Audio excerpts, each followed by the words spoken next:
Opening hook, first 30 seconds. I'm glad to have you here. Follow my story until the end and comment the city you're watching from. Honey, I made copies of the apartment keys for you. Those were the words my son Daniel said at his 5th wedding anniversary dinner, handing 3 shiny keys to his wife Victoria in front of everyone we knew. Keys to my apartment. The apartment I inherited from my sister Grace after caring for her through 5 years of cancer hell. But what Daniel didn't know, what none of them knew, was that Grace had seen this coming. Before she died, my sister left me something more powerful than just an apartment. She left me the weapons to fight back. And that night, in front of 40 guests at the Riverside Room, I was about to destroy every plan they'd made to steal my home and lock me away in a nursing home like yesterday's trash. My name is Charlotte Hayes. I'm 65 years old, and this is the story of how my own son conspired to take everything I had left and how I made sure he failed. The invitation had arrived 3 weeks earlier. Cream-colored cardstock, expensive. The kind Victoria always insisted on even when they were drowning in credit card debt. You are cordially invited to celebrate Daniel and Victoria's 5th anniversary, the Riverside Room, Saturday, December 14th, 7:00 p.m. cocktail attire. I held that card in my kitchen, standing under the fluorescent light that buzzed whenever the neighbor upstairs ran his shower. My hands shook slightly. They'd been doing that more often lately, though, whether from age or stress, I couldn't tell anymore. Daniel hadn't called me in 6 weeks. 6 weeks of silence after years of daily phone calls when he was younger. After years of, Mom, what should I do about this? And Mom, I need your advice. After years of him promising that he'd never abandon me like his father had.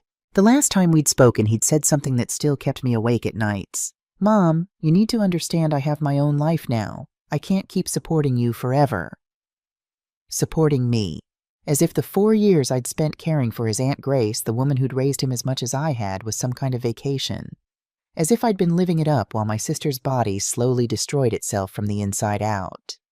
I set the invitation on my small kitchen table right next to the pile of medical bills I was still paying off. Grace had been dead for a year, but the debt from her final months lived on. Even with her insurance, there had been gaps. Medications not covered. Specialist visits that cost $300 out of pocket. The ambulance ride that last terrible Tuesday morning when she couldn't breathe, $800. I'd paid it all. Every penny. Because that's what you do for family. Or at least that's what I thought family did for each other.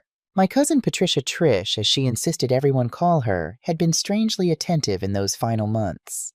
Trish, who'd spent 40 years looking down her nose at Grace and me, suddenly showing up at the apartment with expensive flower arrangements and concerned questions about Grace's arrangements. Have you discussed her will, Charlotte? Trish had asked one afternoon, perched on the edge of Grace's favorite reading chair, like a vulture eyeing roadkill. It's so important to have these things in order. You wouldn't want any confusion after she's gone. Grace had been in the bedroom too weak to get up, but I'd seen her eyes flash when she heard Trish's voice. Later, when I brought her dinner soup she could barely swallow, she'd gripped my hand with surprising strength. Lottie, she'd whispered. Grace was the only person who still called me that. Don't trust her. Don't trust any of them. Grace, you're being paranoid. Promise me.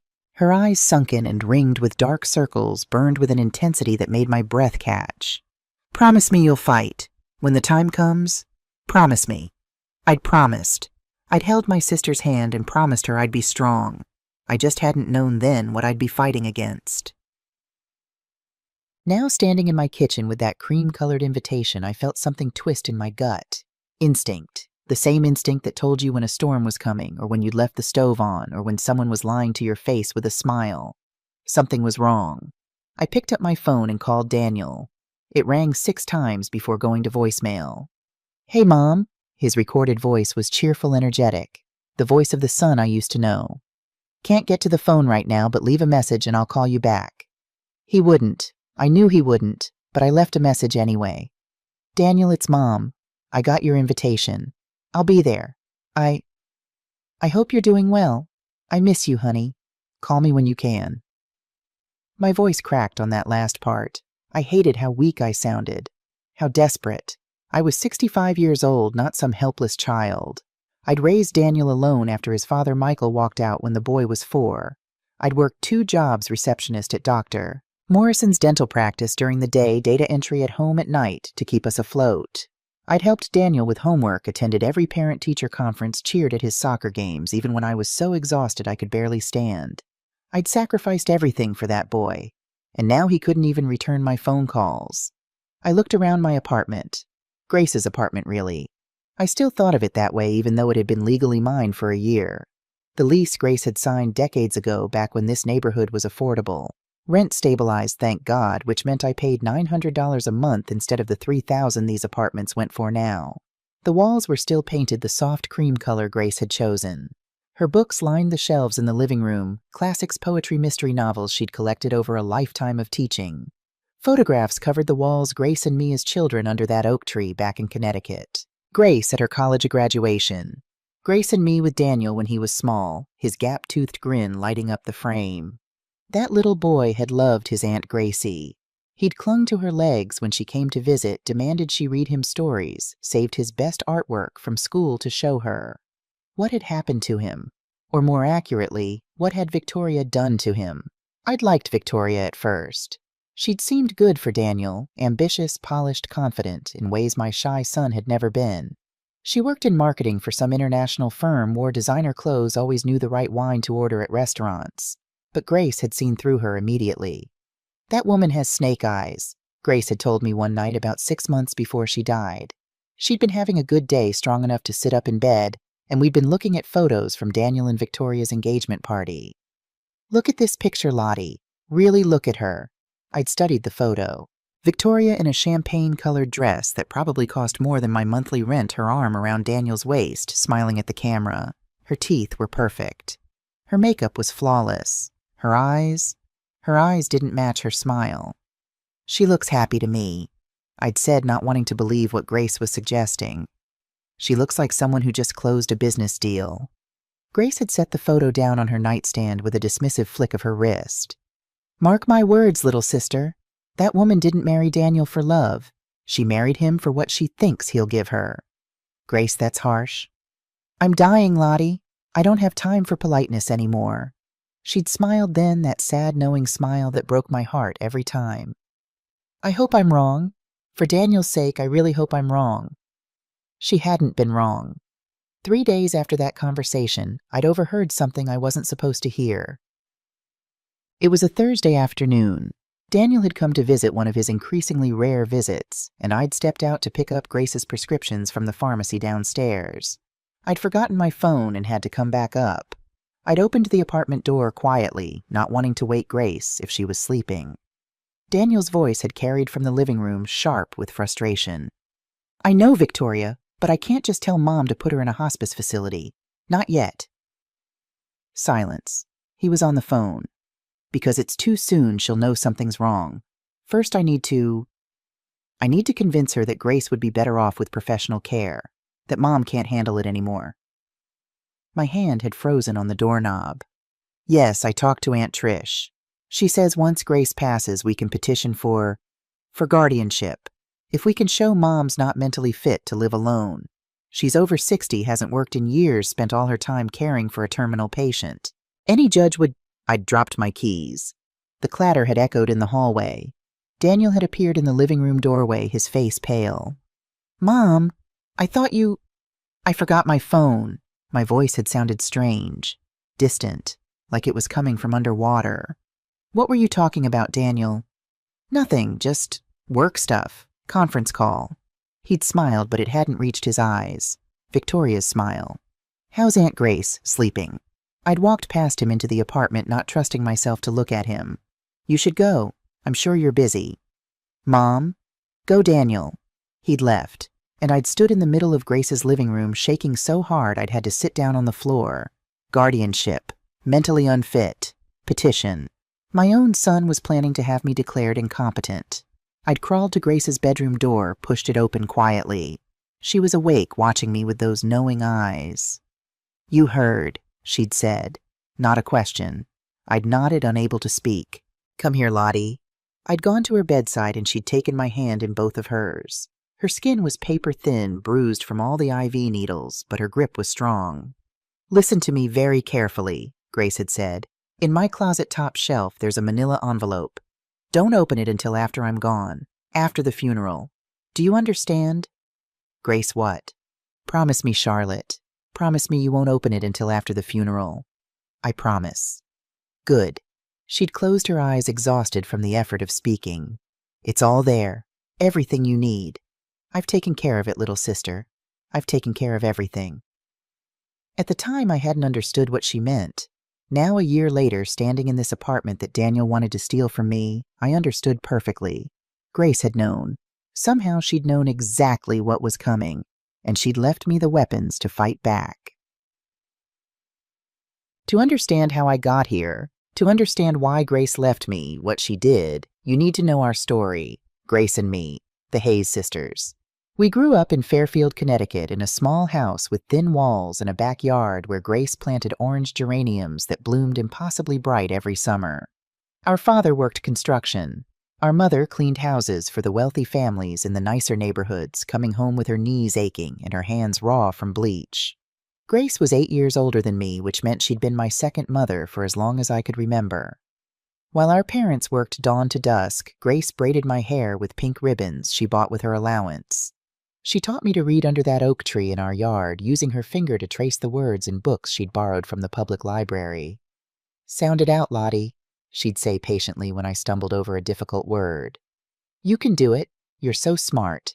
When kids at school made fun of my patched clothes hand-me-downs from the church donation box, Grace would appear like an avenging angel. She never raised her hand to anyone, but she had a way of looking at bullies that made them shrink back. "Nobody touches my little sister," she'd say, her voice quiet but absolute. Nobody. Our family was small but close, or at least I'd thought we were close. We had our cousin Patricia Trish, who lived in Hartford with her mother, my mom's sister. Trish would visit twice a year, always dressed in clothes that were just a little too fancy for our humble home, talking about her life in the city with an air of superiority that made Grace's jaw tighten. Trish had always been jealous of Grace, jealous of her natural beauty, her intelligence, the way everyone in town respected her. Grace didn't need expensive dresses or perfect makeup to shine. She had something Trish would never possess, no matter how much money she spent: genuine dignity. I remember one summer afternoon when I was 12. Trish had arrived for her annual visit in a lilac dress and high heels that were completely impractical for our gravel driveway. She'd perched herself in our living room, which suddenly looked shabby in comparison to her outfit, and launched into a monologue about her wonderful life. The parties she attended, the important men who courted her, the restaurants where she dined. Grace had listened in silence, peeling potatoes for dinner at the kitchen table. Finally, Trish had turned to her with a saccharine smile. "And you, Grace, still here taking care of your little sister, still living in this quaint little place." Grace had set down her peeler, wiped her hands on her apron, and met Trish's eyes with that steady, unshakable gaze. "I live where my family is, Patricia, and that's worth more than all your designer dresses combined." Trish's smile had frozen. Her eyes had hardened with something ugly.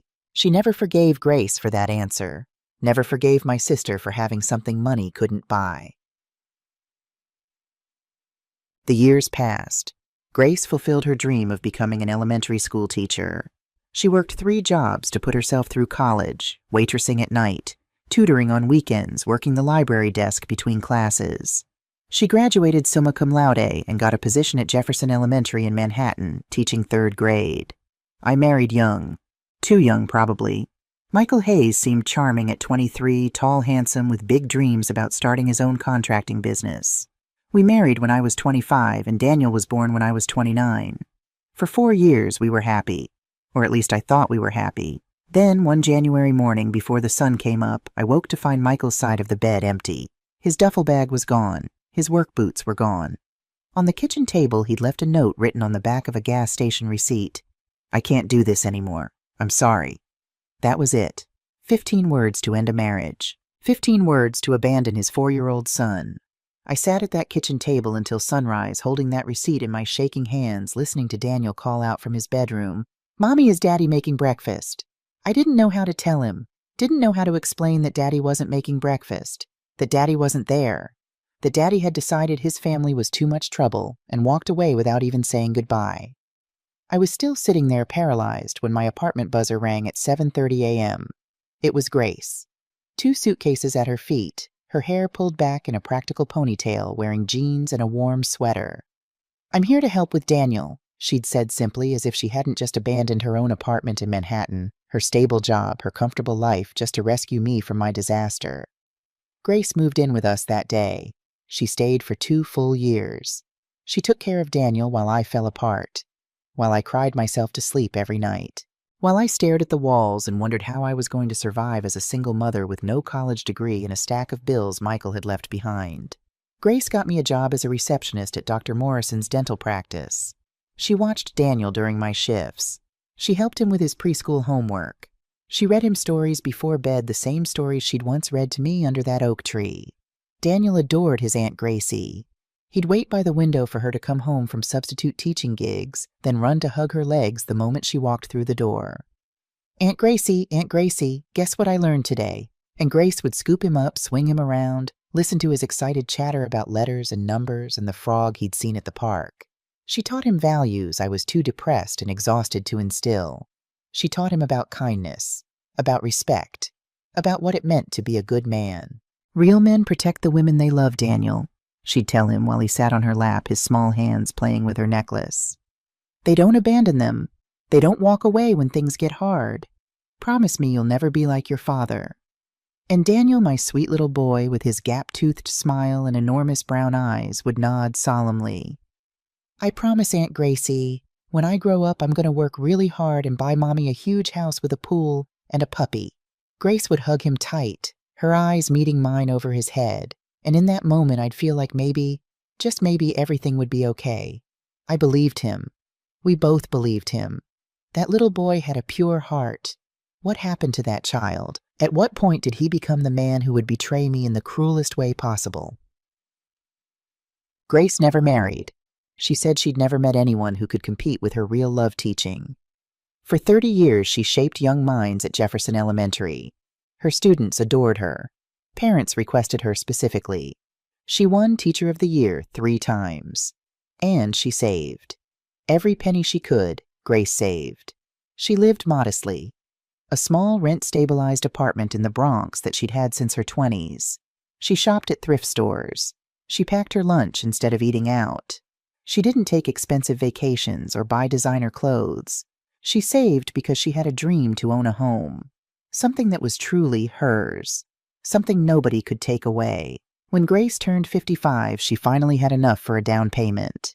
She found an apartment in a building on Lincoln Avenue, 2 bedrooms, a small balcony overlooking a pocket park, hardwood floors that creaked when you walked barefoot on cold mornings. It wasn't fancy.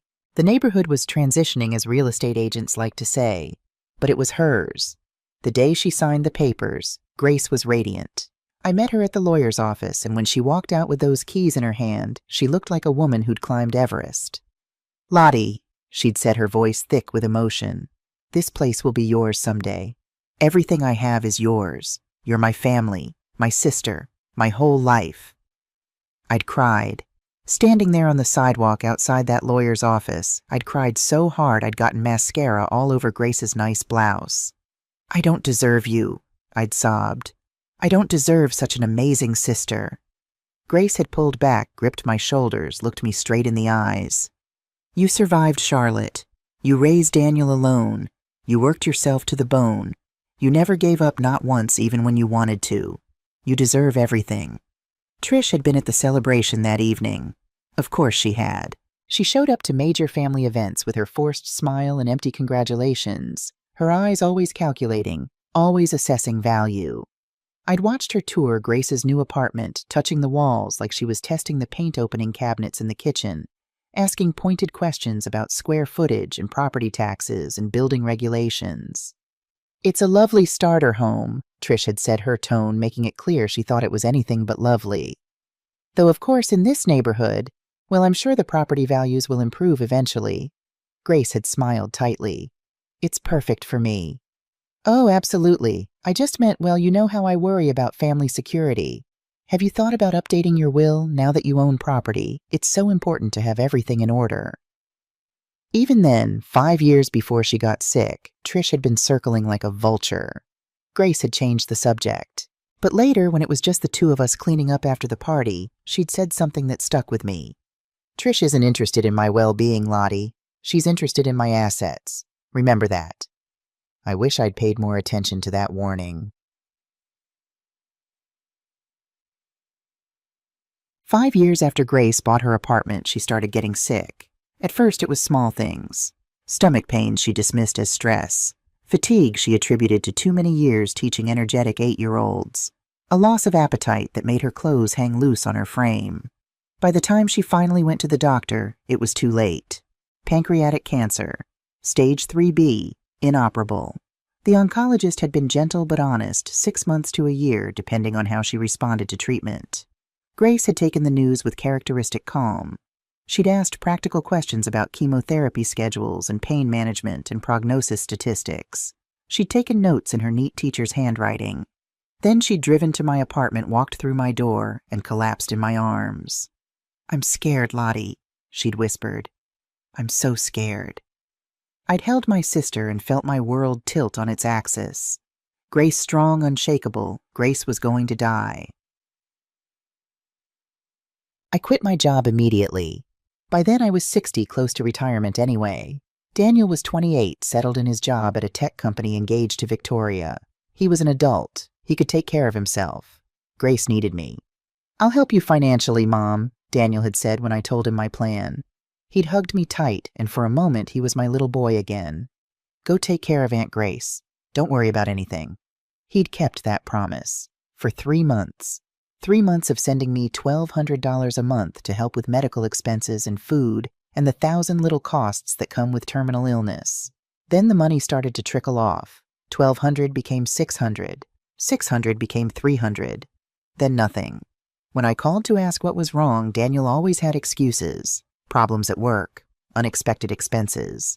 The wedding he was planning with Victoria was costing more than anticipated. "Mom," he'd said during one particularly tense phone call, "you need to understand that I have my own life now, my own obligations. I can't keep supporting you forever. You've been out of work for years. What's your plan? Supporting me, like I was some kind of burden, some freeloader living the high life on his charity. Not a mother who'd sacrificed everything to raise him. Not a woman who was spending 18 hours a day caring for her dying sister, the sister who'd helped raise him." "Daniel," I'd said, my voice shaking, "I'm not on vacation. I'm watching Grace die by inches. I'm cleaning her when she can't get to the bathroom. I'm holding her hair when she vomits from chemo. I know, Mom, I know, but Victoria and I are trying to build a life. We want to buy a house, start a family. We can't do that if I'm constantly He'd stopped himself, but I'd heard the end of that sentence as clearly as if he'd said it aloud. "If I'm constantly supporting you." I'd hung up without saying goodbye, and I'd gone to Grace's bedroom where she lay propped up on pillows, too weak to do more than turn her head. She'd been listening. Of course she had. These walls were thin. "It's her," Grace had whispered. "Victoria, she's poisoning him against you, pulling him away." "Grace, don't... Listen to me, Lottie." She'd reached for my hand with effort. "I need to tell you something. Something important." And that's when she told me about the envelope in her closet. Grace lived for 5 years after her diagnosis.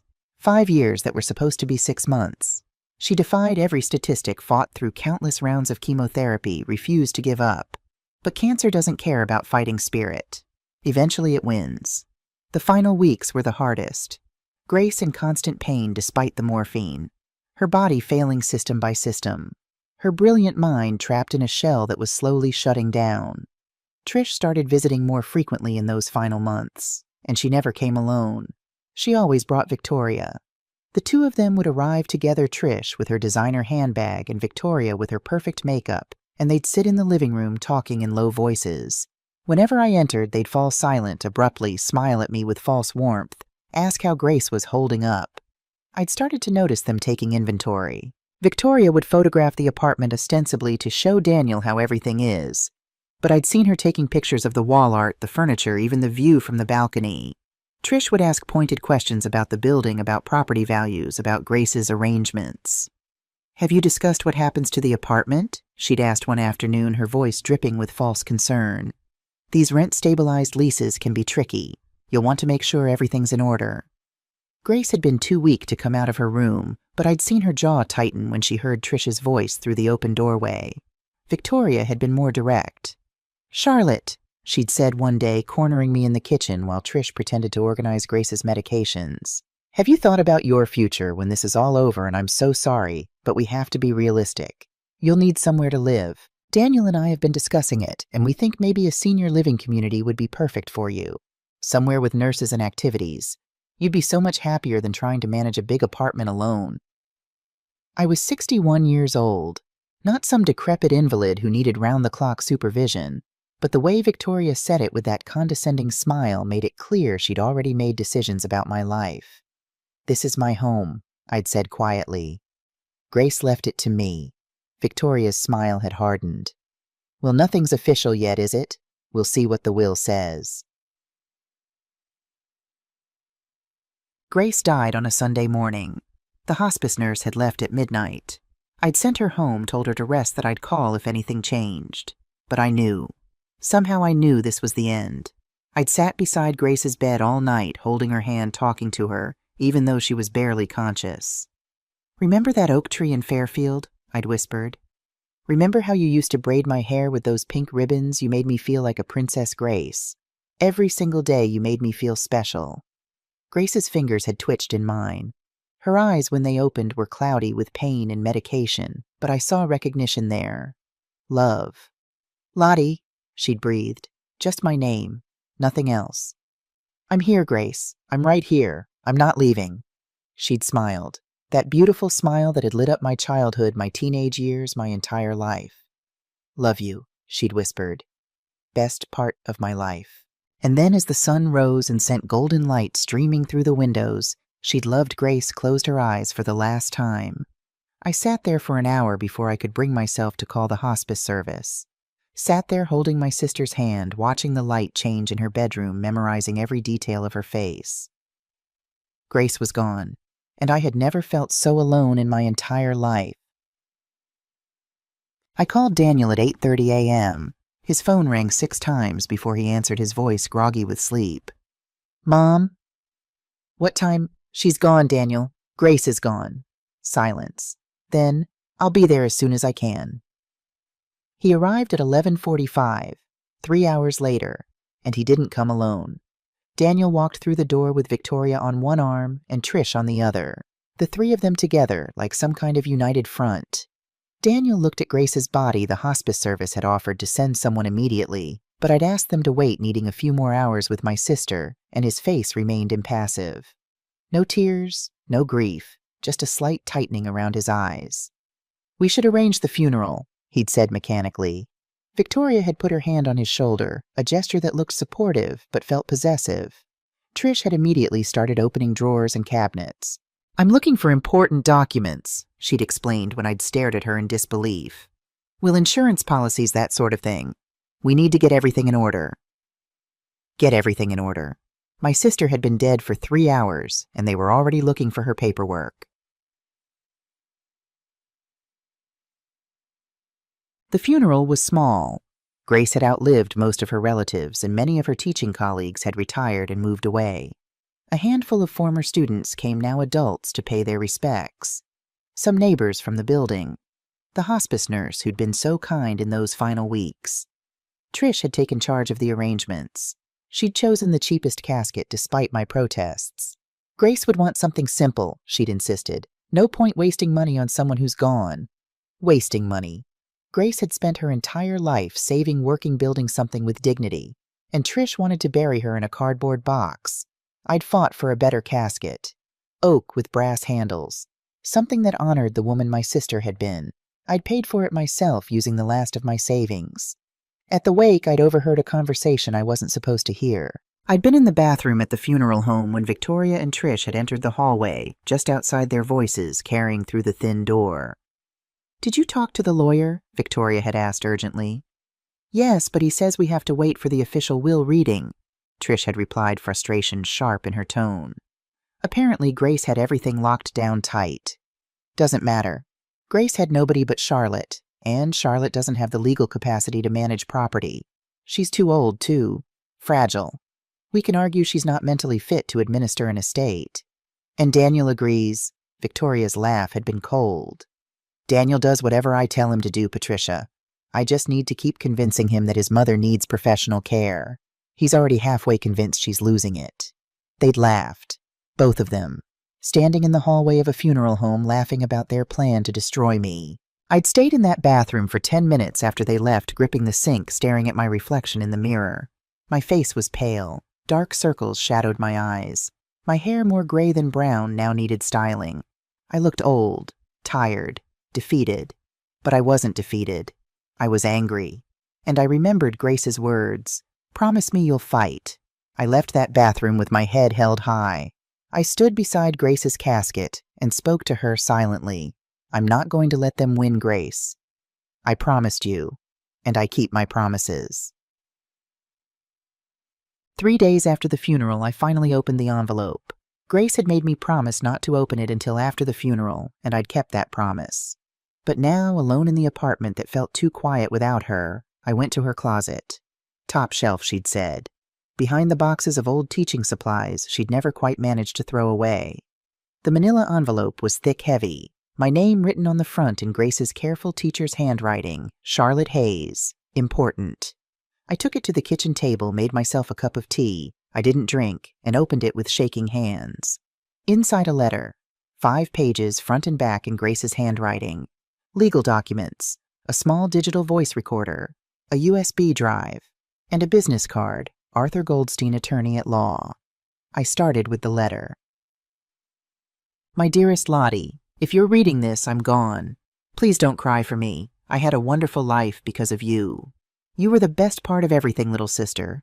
But now I need you to be strong, stronger than you've ever been. Because I know exactly what's going to happen after my death, and I've left you the tools to fight back. 6 months ago in May, when I could still walk without help, I went to Daniel's apartment. I wanted to bring him that lasagna. He loves your recipe, the one you taught me to make. I rang the doorbell, but nobody answered. I used the spare key he'd given me years ago for emergencies. I walked in thinking he might be in the shower or wearing headphones. But what I heard froze me in the hallway, Lottie. What I heard broke my heart. I stopped reading, put the letter down, picked up my cold tea and drank it anyway, needing something to do with my hands. Then I kept reading. Daniel was in the living room on a phone call, and these were his words. I'll never forget them. No, Trish, I can't tell Mom yet. It's too soon.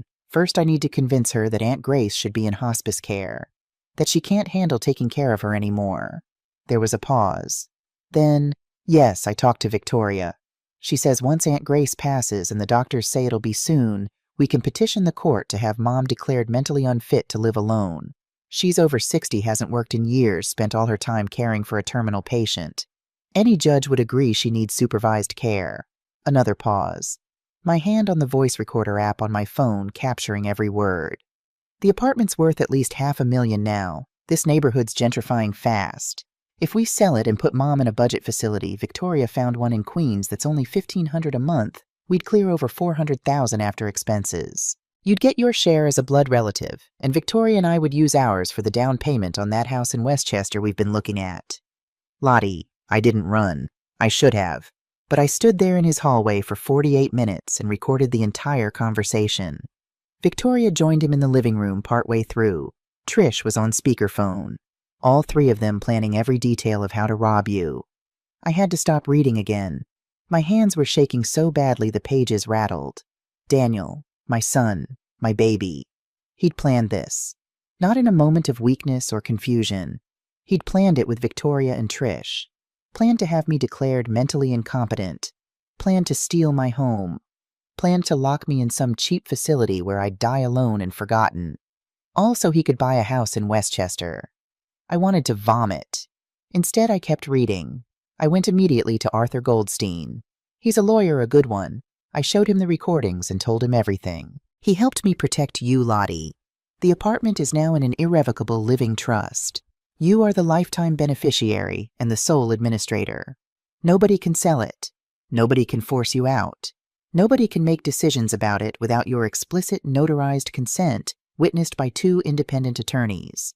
Even if they somehow manage to have you declared mentally incompetent, which they won't, because Arthur has built protections into the trust, they still couldn't touch it. The trust includes what Arthur calls poison pill provisions. If anyone tries to challenge your rights to this property, the recordings automatically get released to the media and to the district attorney's office. Arthur will file criminal charges for conspiracy to commit fraud. I spent $18,000, almost all my remaining savings, to make this fortress impossible to breach. It was worth every penny. But that's not all. The voice recorder in this envelope contains copies of all 17 conversations I recorded over the past 6 months.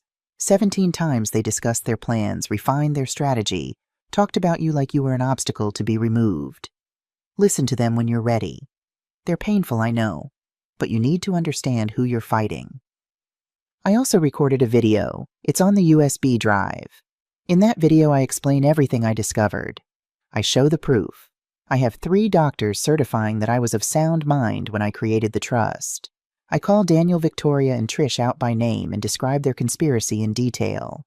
Arthur will show this video when the time is right, when they make their move, and they will make their move. Lottie Arthur will be ready. One more thing. I've left very specific instructions with Arthur. If Daniel, Victoria, or Trish attempt any legal action against you, he has my permission to do 3 things. 1. Release all recordings publicly. 2. File criminal charges for conspiracy to commit fraud and attempted exploitation of a vulnerable adult. 3. Show them my video. They'll have one chance to back down before Arthur destroys them. I know this is a lot to take in. I know you're hurt and angry and probably can't believe your own son would do this. But Lottie people show you who they really are when they think nobody's watching. Daniel showed me exactly who he's become. Don't let them take what's yours. Don't let them win.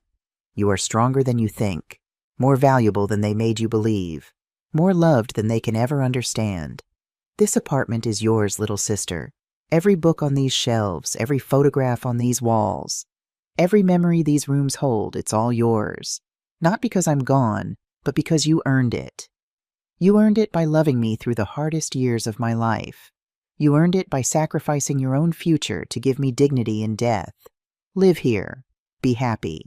And please, please don't let anyone, not Daniel, not Victoria, not Trish, not anyone, take your dignity. I love you with my whole heart. You were the best part of my life, Charlotte Hayes. Your sister who will love you forever. Grace P.S. There's one more thing in the envelope. It's a photograph. Do you remember this day I looked? At the bottom of the envelope was a photograph slightly faded. Grace and me, aged 16 and 8, sitting under the oak tree in our backyard. Grace's fingers were woven into my hair, braiding it with pink ribbons. We were both laughing, our faces lit with joy. On the back in Grace's handwriting, the day I promised to always protect you. A promise I'm keeping even now. I held that photograph to my chest and cried until I had no tears left. End of Part 1, 7,000 words. What happens next? Will Charlotte use Grace's evidence to fight back? What will Daniel's reaction be when he discovers his mother knows everything? And what exactly is on those recordings that could destroy his life? Don't miss Part 2, where the confrontation at the Riverside room changes everything. If you're enjoying Charlotte's story, please like and subscribe. Comment below, what would you do if your own child betrayed you this way? What city are you watching from? I couldn't bring myself to listen to the recordings that first night.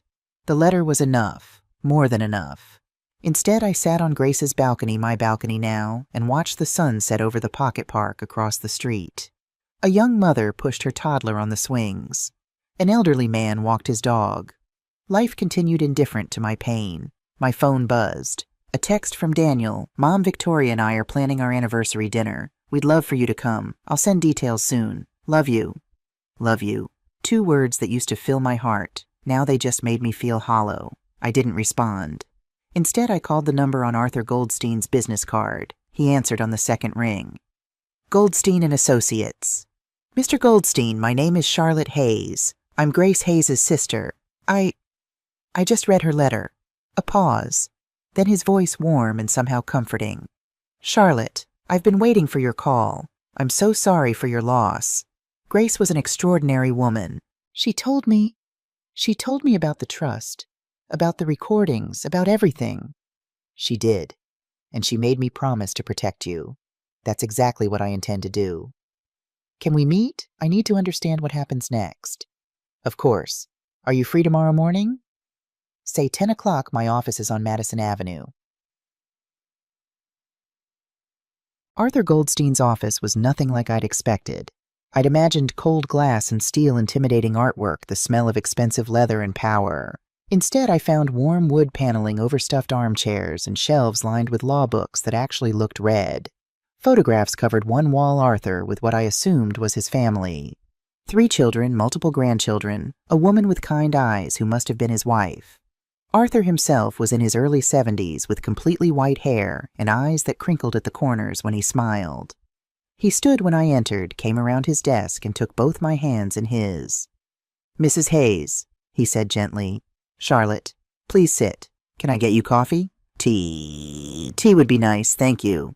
He prepared it himself from a small electric kettle on a side table, asking how I took it, making sure the temperature was right. It was such a small kindness, but it made my eyes sting with unshed tears. "Grace spoke about you constantly," Arthur said as he handed me the cup. "She was so proud of you, the way you cared for her, the sacrifices you made. She wanted to make sure you were protected. She spent $18,000. It was worth every penny to her. And Charlotte, I need you to understand something." Arthur settled into the chair across from me, his expression serious. "What Grace created isn't just legally sound. It's a fortress. I've been practicing law for 47 years, and I've never built anything more airtight." He opened a file on his desk, thick, filled with documents. "The Hayes Family Irrevocable Living Trust was executed on May 15th of this year, 6 months before Grace's passing. 3 board-certified physicians examined Grace and signed affidavits certifying she was of completely sound mind. I have video documentation of the entire signing process. There is absolutely no legal basis for anyone to challenge her mental capacity. But Daniel said in the recording he said they could argue I'm mentally unfit. They can argue anything they want. Doesn't mean they'll win." Arthur's eyes hardened. "The trust has specific provisions. If you're ever subjected to a mental competency evaluation, which won't happen, but if it did, the trust mandates that 3 independent psychiatrists chosen by a neutral third party conduct the assessment, not doctors selected by whoever's challenging you. Independent experts." He pulled out another document. "Furthermore, any attempt to challenge your rights triggers an automatic response. The recordings get released to the media. Criminal charges get filed with the district attorney, and they get to watch Grace's video." "The video. She mentioned it in her letter. Have you seen it?" Arthur's expression softened. "I have. Would you like to see it?" I nodded, not trusting my voice. Arthur turned his computer monitor so we could both see it, then clicked play on a video file. The screen filled with Grace's face. It was clearly from her final weeks. She sat propped up in bed, bald from chemotherapy oxygen cannula in her nose, but her eyes were fierce, burning with an intensity that made my breath catch. "My name is Grace Elizabeth Hayes," she began, her voice weak but clear. "Today is December 7th, 2019. I'm recording this statement of my own free will with full mental capacity as certified by Dr. Susan Chen, Dr. Robert Martinez, and Dr. Kenji Tanaka." She held up a document to the camera, the doctor's signatures clearly visible. "I need to leave a record of a crime being planned against my sister Charlotte Marie Hayes by my nephew Daniel Michael Hayes, his wife Victoria Chen Hayes, and my cousin Patricia Morrison." For the next 20 minutes, Grace laid out everything. She played audio clips from the recordings. She showed bank statements proving she'd paid for the trust with her own money. She displayed the signed affidavits from her doctors. She explained in meticulous detail how Daniel, Victoria, and Trish had conspired to steal my home, and then she addressed each of them directly. "Daniel," Grace said, looking straight into the camera, "I raised you. When your father abandoned you, I was there. I taught you to read. I helped with your homework.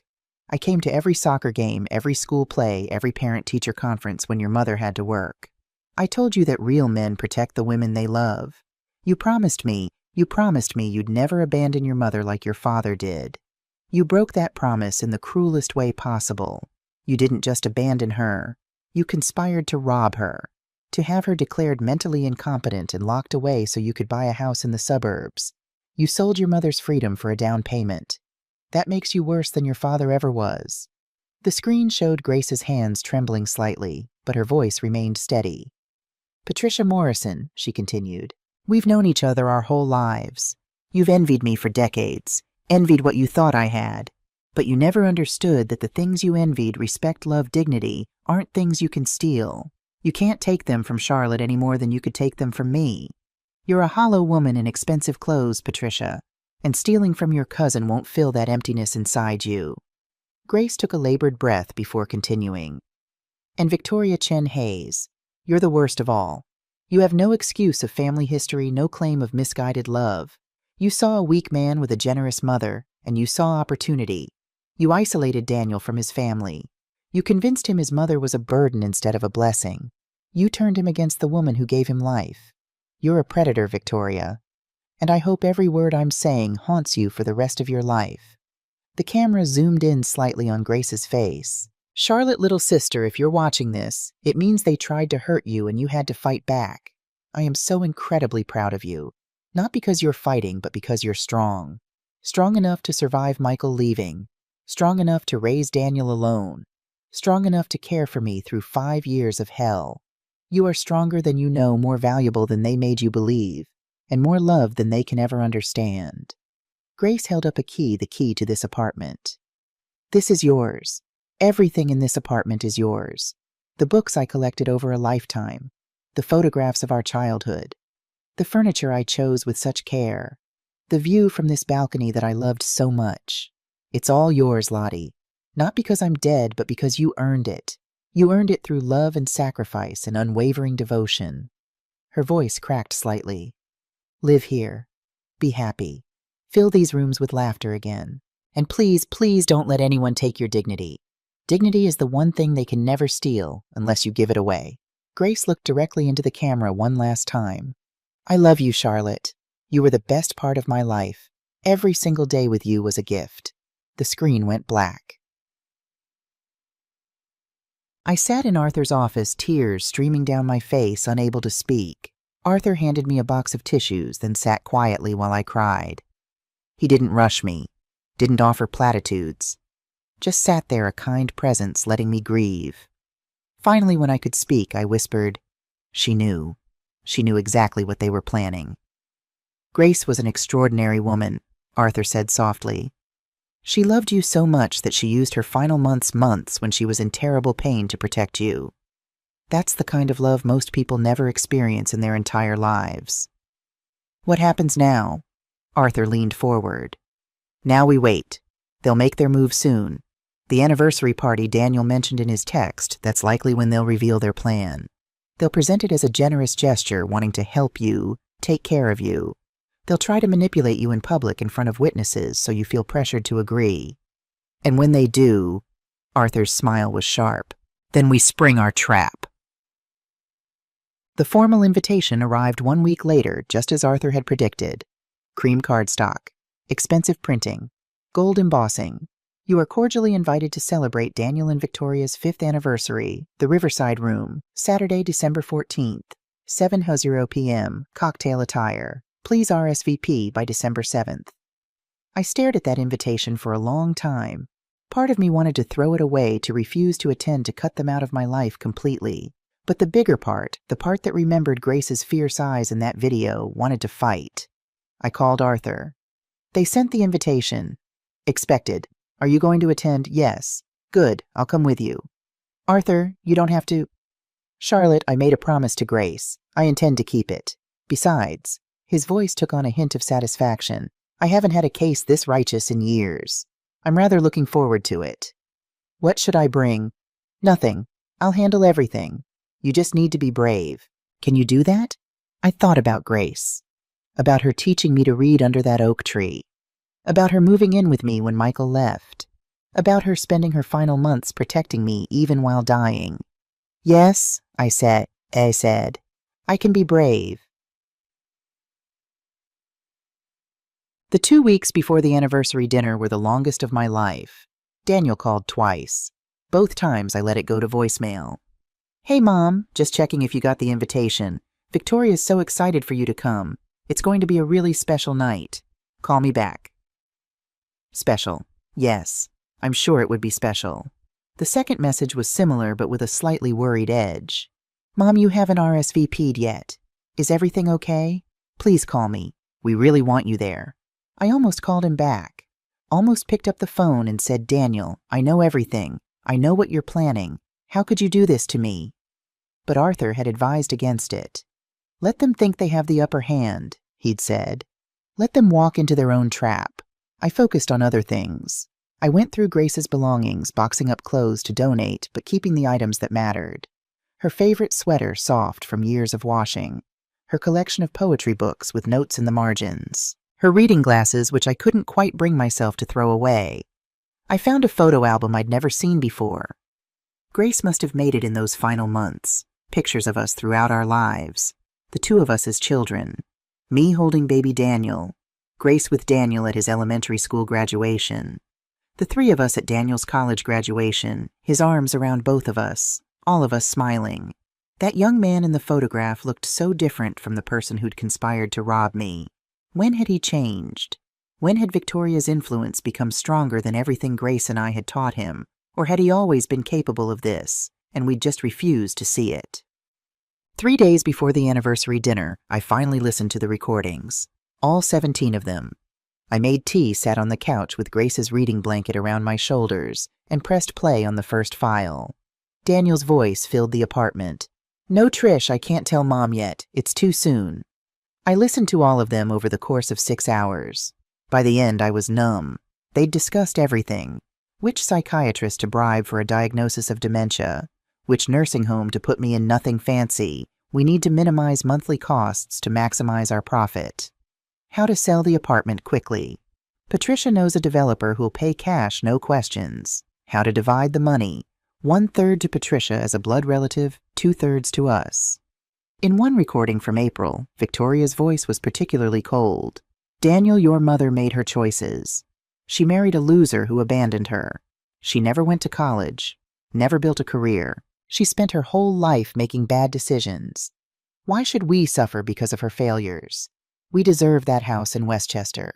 We deserve to start our family in a nice place, not sacrifice our future for an old woman who never did anything productive with her life. An old woman who never did anything productive.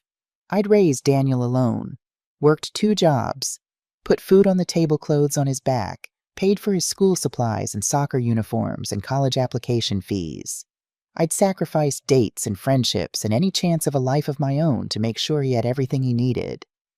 And to Victoria, I was just an old woman who'd never done anything productive. The final recording was from late October, just 2 months ago. Once we have her in the facility, we cut contact to minimal, Trish's voice said.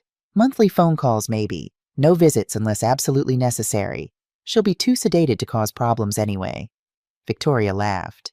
By the time she realizes what happened, it'll be too late to do anything about it. Daniel's voice quieter than the others. I keep thinking about Aunt Grace, about what she'd say if she knew Grace is dead, Victoria snapped. She doesn't get an opinion anymore. This is about our future Daniel. Ours, not your mother's. She had her chance at life. A pause. Then Daniel, you're right. I'm sorry. I just needed to hear you say it again. I love you, Victoria said, her voice softening. And I'm doing this for us, for the family we're going to build. Your mother will be fine in the facility. She might even be happier with people her own age. I turned off the recording, sat in the silence of the apartment. Grace's apartment. My apartment. The apartment they wanted to take from me. Not anymore. Saturday, December 14th arrived cold and clear. I dressed carefully in the beige suit Grace had given me 2 years ago. It still fit, though it hung a bit looser now I'd lost weight these past months. I added my mother's pearl necklace and comfortable heels. I wanted to look dignified, strong. Arthur picked me up at 6:30 in a modest sedan. He wore a dark suit and carried his battered leather briefcase, the one he'd told me that he'd used for 40 years. Ready? He asked as I slid into the passenger seat. No, but let's do it anyway. He smiled. That's the spirit. The Riverside room was exactly the kind of place Victoria would choose. All glass and chrome and stunning views of the Hudson River. As we walked in, I saw the hostess's eyes flick over my suit, assessing, judging, finding it wanting, compared to the designer dresses filling the room. Reservation for Hayes, Arthur said smoothly. The hostess checked her tablet. Oh yes, the anniversary party. Right this way. She led us through the restaurant to a private room overlooking the water. Inside, about 15 people milled about with champagne glasses. I recognized some of them Daniel's friends from college, Victoria's colleagues. And there at the center stood Daniel and Victoria. Victoria wore an emerald green dress that probably cost more than 3 months of my rent.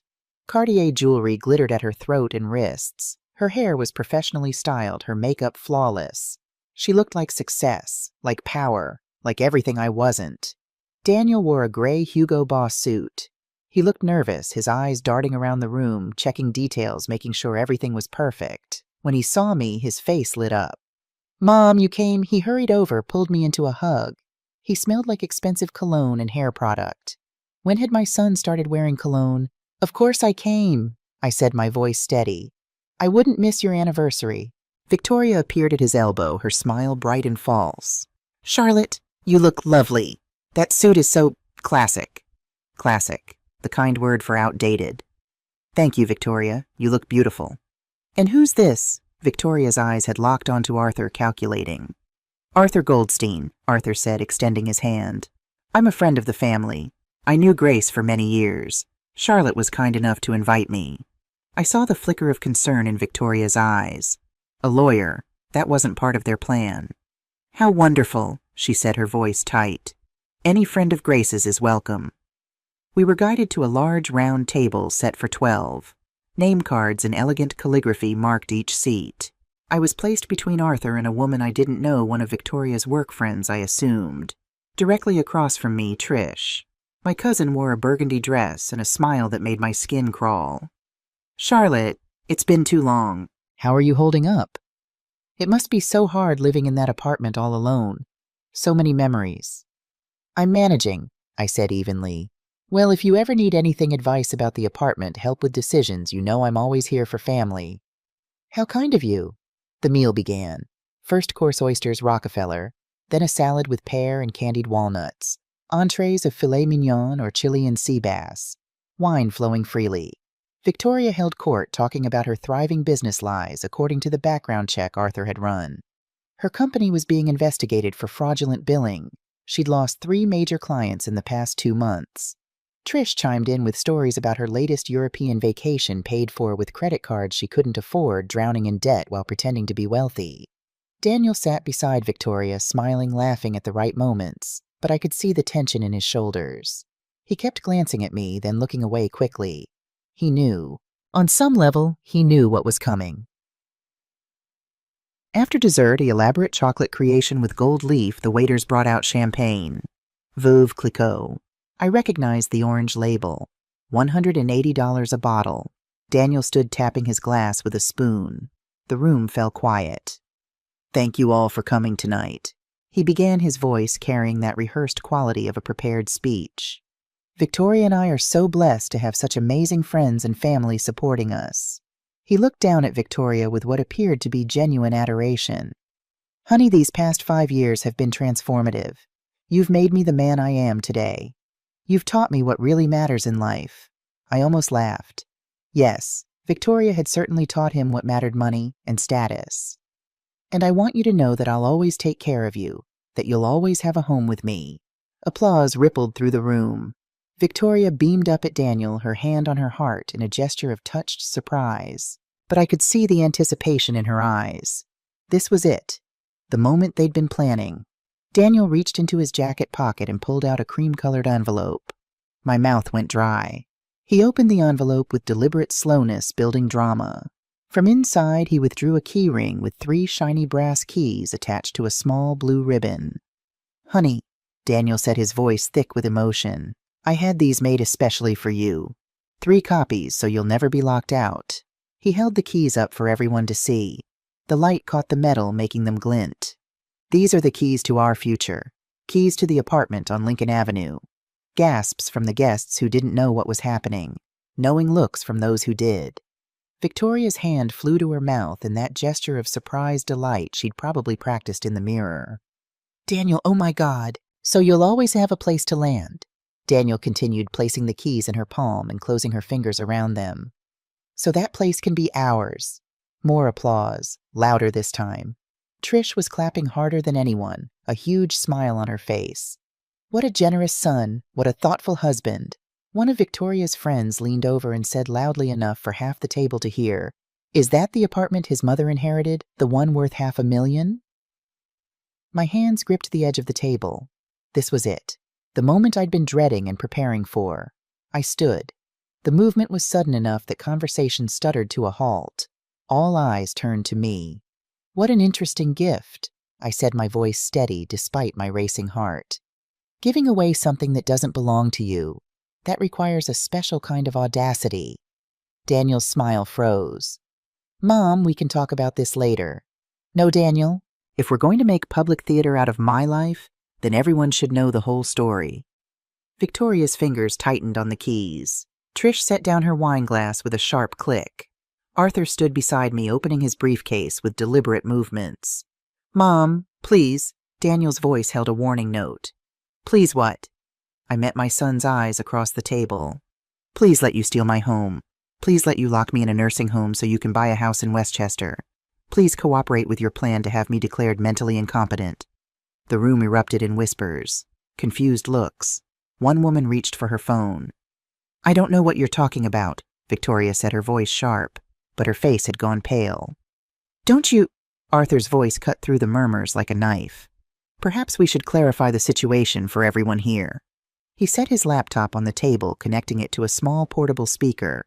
Daniel's face had drained of all color. "Mr. Goldstein, there's no need." "Oh, I think there's every need." Arthur's smile was cold. "You see, ladies and gentlemen, Daniel here didn't make copies of his mother's keys. He made illegal copies of an apartment that doesn't belong to him, was never promised to him, and that he has absolutely no legal right to access." "That's not true," Trish interjected, her voice rising. "Grace would have wanted Daniel to have that apartment." "Would she?" Arthur turned his laptop screen toward the room and pressed play. Grace's face filled the screen. Bald, gaunt oxygen tubes visible, but her eyes blazing with righteous fury. The room fell absolutely silent. "My name is Grace Elizabeth Hayes," Grace's recorded voice began. "Today is December 7th, 2019. I watched the faces around the table as Grace's video played. Confusion turning to shock. Shock morphing into disgust. When Grace played the first audio clip, Daniel's voice saying, "We can petition the court to have Mom declared mentally unfit to live alone," several people gasped. Victoria tried to stand. "This is a private family matter." "Sit down," Arthur said quietly. But something in his tone made Victoria sink back into her chair. The video continued. Grace methodically laying out the evidence, playing clips from the recordings. Daniel discussing which psychiatrist to bribe. Trish talking about maximizing profit. Victoria calling me an old woman who never did anything productive with her life. That last one hit the room like a physical blow. I saw Daniel flinch, saw Trish close her eyes, saw Victoria's mask of composure finally crack. When Grace addressed each of them directly, calling them out by name, describing their conspiracy, telling Daniel he was worse than his father ever was, I heard actual sobs from somewhere in the room. The video ended with Grace's final words, "I love you, Charlotte. You were the best part of my life." The screen went black. Nobody spoke. Nobody moved. Then Arthur's voice, crisp and professional. That video was recorded 6 weeks before Grace Hayes' death with her full mental capacity, certified by 3 board-certified physicians. Everything you just heard is admissible in court.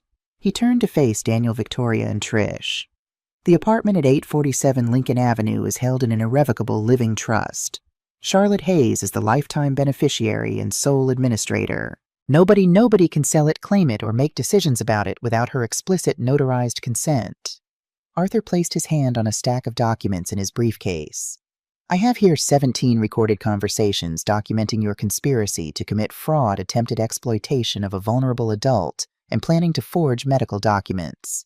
Each of these is a criminal offense." "You can't," Trish started. "Can't what? Can't file charges?" Arthur's smile was sharp. "Oh, I absolutely can. And I will. Unless—" He paused, letting the word hang in the air. "Unless what?" Daniel whispered. He looked like he might be sick. Arthur looked at me.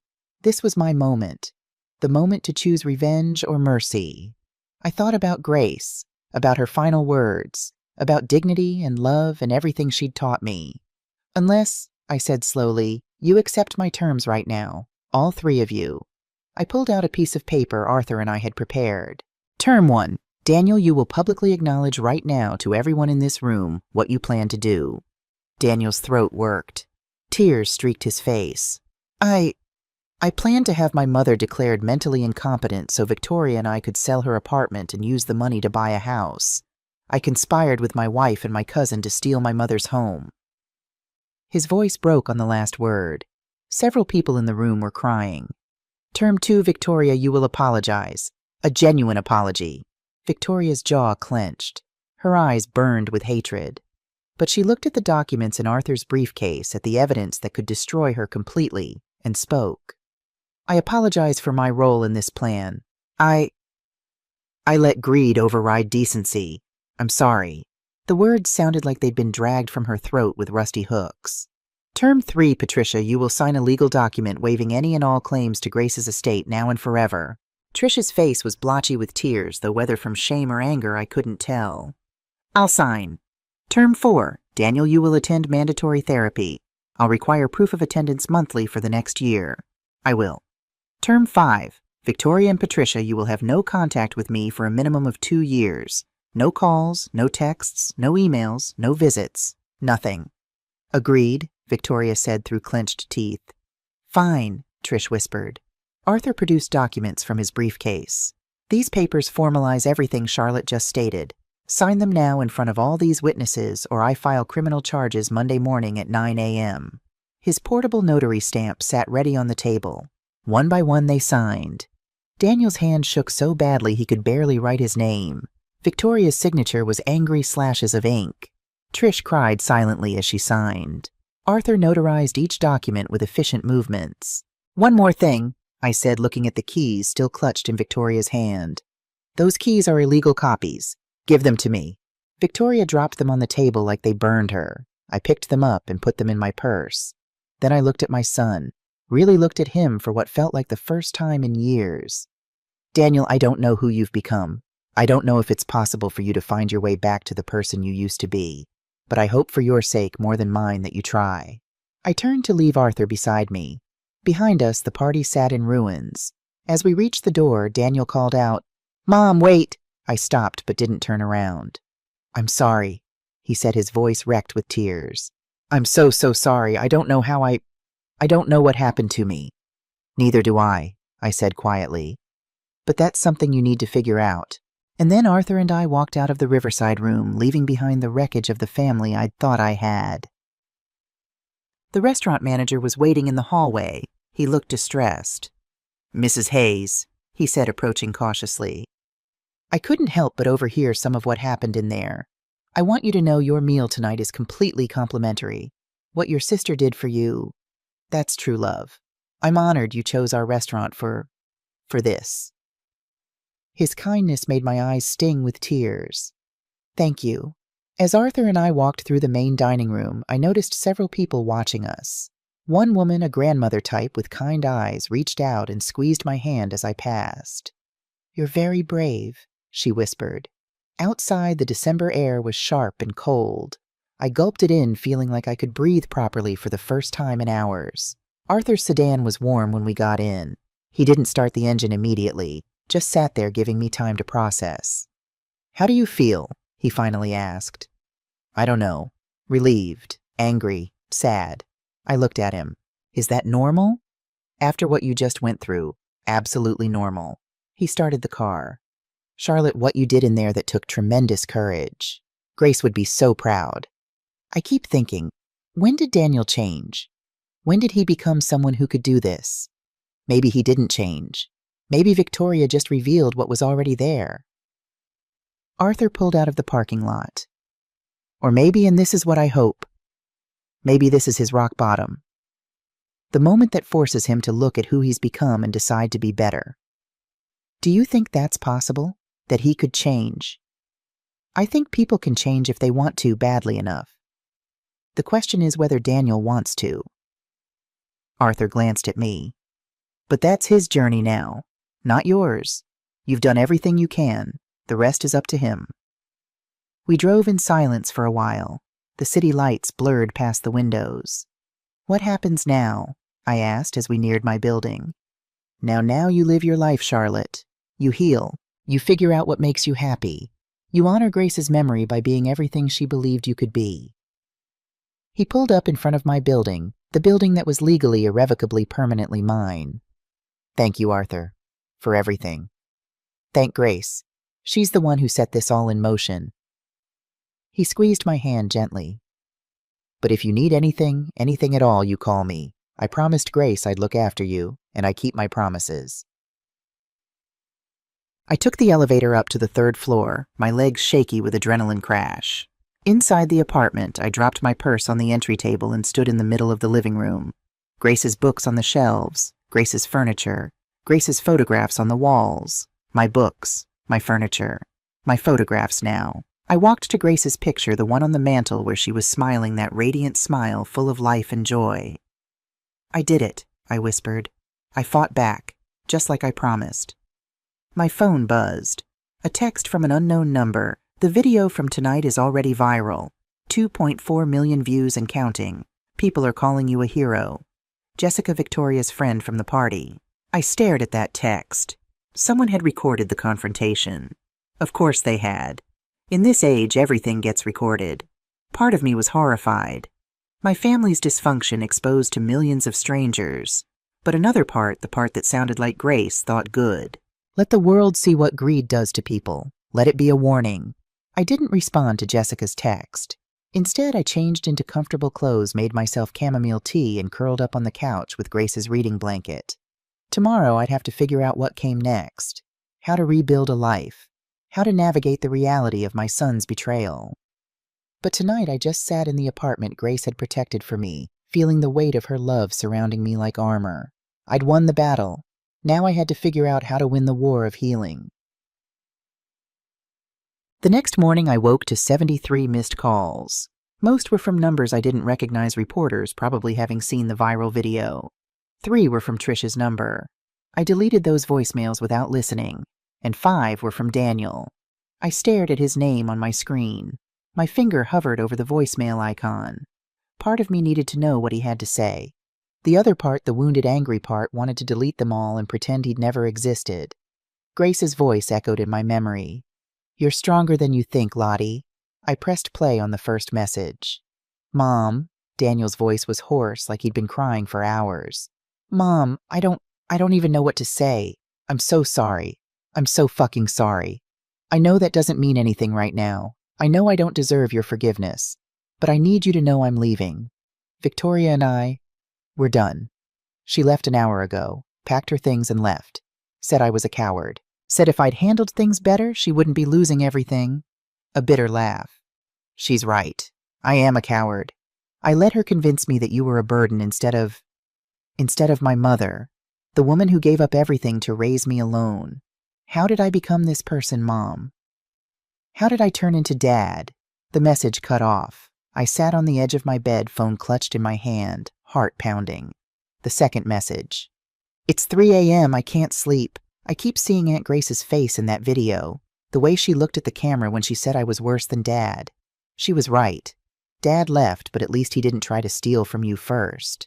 At least he didn't conspire to lock you away like garbage." His voice cracked. "I've called Dr. Patricia Wu. She's a therapist. My first appointment is Tuesday. I know you said I have to do this, but I would have done it anyway. I need help, Mom. I need to figure out how I got so lost." The third message was shorter. "I love you. I know I don't have the right to say that after what I did, but it's true.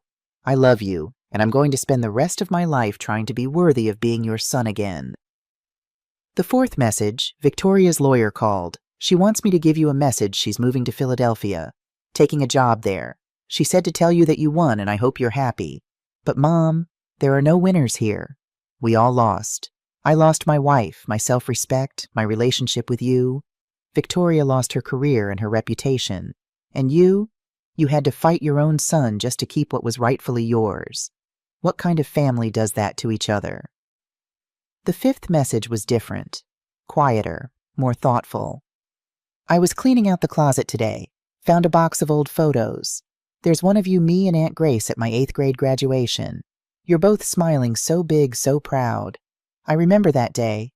Aunt Grace bought me a new tie because I'd outgrown my old one. You took the day off work even though you couldn't afford to. I felt so loved, Mom. So incredibly loved. A long pause. I could hear him breathing. I don't know when I stopped feeling that. Or maybe I never stopped feeling it. I let other things become more important. The house. The status. What Victoria wanted. I let her voice become louder than yours in my head. Another pause. I'm going to fix this. I don't know how, but I'm going to become the man Aunt Grace wanted me to be. The man you raised me to be. Even if you never speak to me again, even if I've destroyed us completely, I'm going to try. The message ended. I sat there for a long time, phone in my lap, tears running down my face. Was it possible? Could people really change town? I didn't call Daniel back. Not that day, not that week. Instead, I focused on the apartment, on Grace's things, on figuring out what I wanted my life to look like now that I'd won my home but lost my family. The video from the Riverside room had indeed gone viral. By Monday morning, it had 12 million views. The comments section was a battlefield. This is heartbreaking. My own daughter tried to do something similar to me. God bless this woman for fighting back. That son should be in jail. What a monster. The sister recording that video while dying of cancer. I'm sobbing. That's real love. Anyone else notice the daughter-in-law's face when the truth came out? That is the face of someone who got caught. My mother is 68 and lives alone. After seeing this, I'm calling her right now to tell her I love her. But there were other comments, too. This feels staged, too perfect. Family matters should stay private. Airing this publicly is just as bad as what the son did. The old lady is probably exaggerating. Sons don't just turn evil for no reason. I read them all. The supportive ones made me cry. The critical ones made me angry. But underneath it all was a strange sense of purpose. Grace's story was helping people. Women who'd felt invisible were seeing themselves in me. Adult children were calling their aging parents. Families were having difficult but necessary conversations about caregiving and inheritance. Grace's death, her planning her sacrifice, was creating ripples far beyond just protecting me. On Tuesday afternoon, exactly 1 week after the anniversary dinner, Arthur called. "Charlotte, I have news. Trish's lawyer contacted me this morning." My stomach clenched. What does she want now? Nothing. She's dropping everything. Officially and permanently. Her lawyer sent over documents relinquishing any and all claims to Grace's estate. But there's more. Arthur's voice took on a note of grim satisfaction. Trish is filing for bankruptcy. Her husband is divorcing her. The debt she'd accumulated trying to maintain that wealthy facade finally caught up with her. I should have felt victorious. Instead, I just felt sad. What about Victoria? Her company closed last week. The fraud investigation found enough evidence to press charges, but Victoria took a plea deal. She's moving to Philadelphia, as Daniel told you, to work as a junior account executive. Massive demotion. The viral video destroyed what was left of her professional reputation. And Daniel? A pause. I don't know, Charlotte. He's not my client. Would you like me to find out, then? Did I want to know if my son was keeping his promises, or would that just reopen wounds that needed time to heal? Not yet, I said finally. Maybe eventually, but not yet. That's fair. Oh, one more thing, several news outlets want to interview you. Good Morning America, The Today Show, even 60 Minutes. They want to do a story about elder abuse and financial exploitation. You'd be helping a lot of people. I'll think about it. But I already knew my answer. Grace hadn't made that video to get me on television. She'd made it to protect me. The viral video had been an accident, a consequence, not a goal. I wanted privacy. I wanted peace. I wanted to figure out how to live in this apartment without feeling Grace's absence in every room. 2 weeks after the anniversary dinner, I woke up with a clarity I hadn't felt in months. I couldn't keep living in a museum of grief. Grace hadn't saved this apartment so I could sit here alone surrounded by ghosts and memories. She'd saved it so I could live. But how? What did living look like for a 65-year-old woman with no job, A destroyed family in an apartment full of books. I made coffee and sat on the balcony despite the December cold, wrapped in Grace's reading blanket. Below in the pocket park, I watched an elderly woman sitting alone on a bench. She had a book in her lap, but she wasn't reading. Just staring into space with that particular kind of loneliness I recognized all too well. And suddenly I knew. I knew what Grace would want me to do with this space. I called Arthur that afternoon. I want to turn the apartment into a gathering place for women like me, older women who are alone. A nonprofit? Arthur asked, his tone interested. No, nothing that formal, just a place to meet, to talk, to know you're not invisible. I was talking faster now, the idea crystallizing as I spoke. Twice a week, Tuesday and Thursday afternoons, coffee conversation community. That's all. Charlotte, that's a beautiful idea. Grace would love it. I'll need to rearrange some furniture, set up the living room for group seating, maybe convert Grace's bedroom into a quiet reading room, use her books she'd want them to be read, not just sit on shelves. What do you need from me? Legal advice. I don't want any formal organization, no fees, no membership, no bylaws, just neighbors helping neighbors. Is that possible? Absolutely. You're simply inviting people into your private home. No permits needed, no regulations. As long as you're not charging money or calling it a business, you're fine. Good. I'll start this week. I spent the next 3 days transforming the apartment. Grace's furniture stayed, but I rearranged it. The couch and armchairs formed a conversation circle in the living room. I bought extra folding chairs at a thrift store, sturdy, comfortable, nothing fancy. I set up a coffee station on the kitchen counter with a large coffee maker I found on sale, a selection of teas, and some nice mugs. Grace's bedroom became a reading room. I moved her bed out and brought in 2 comfortable reading chairs from a consignment shop. Her books lined the walls. I added soft lighting and a small table for setting down cups. On that table, I placed Grace's photograph, her favorite, where she was smiling in her classroom surrounded by 8-year-olds. Underneath, I put a small plaque Arthur had helped me order, Grace Elizabeth Hayes, Teacher, Sister, Protector. This space exists because of her love. I made flyers on my computer. Simple, nothing fancy. Grace's Circle, a gathering space for women. 60 plus, no fees. No judgment. Just community coffee conversation connection. Tuesdays and Thursdays, 2 to 5 p.m., 847 Lincoln Avenue.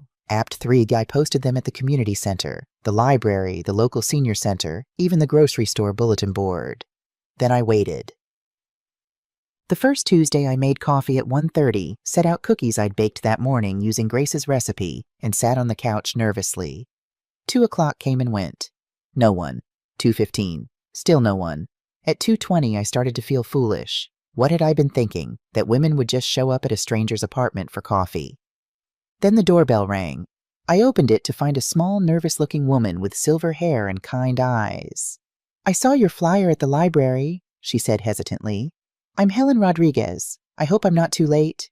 "You're perfect," I said, relief flooding through me. "Please come in. I'm Charlotte."